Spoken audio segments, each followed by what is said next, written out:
1. La dimension politique de la guerre. A. Du XVIIIe siècle au XIXe siècle, des guerres entre États et une montée de la violence. Clausewitz, officier militaire prussien, théorise au début du XIXe siècle la guerre. Donc, il s'inspire de la guerre napoléonienne. Pour lui, la guerre est un moyen pour les États d'atteindre leurs objectifs politiques.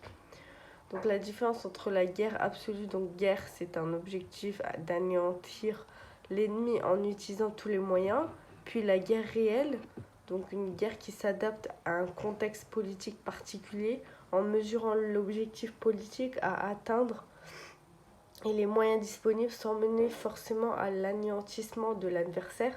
À partir de la Révolution française, ce n'est plus l'État qui fait la guerre, mais la nation en armes. Clausewitz souligne que les conquêtes napoléoniennes diffusent le sentiment national face à l'occupant. B. Les guerres du XXe siècle, la montée aux extrêmes. Donc la guerre totale est donc extension géographique des terrains d'affrontement, guerre technique et industrielle et affrontement idéologique. La guerre d'anéantissement, donc massacre des civils, politique raciste nazie, guerre à outrance.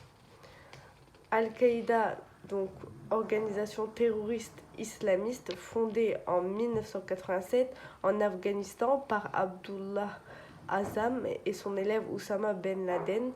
Objectif mener un djihad contre ennemis supposés. Djihad, guerre sainte menée contre les infidèles pour imposer un prétendu retour au véritable islam. Donc attentat du 11 septembre aux États-Unis et Londres en 2005. Daesh, c'est une organisation terroriste djihadiste fondée en 2004 en Irak.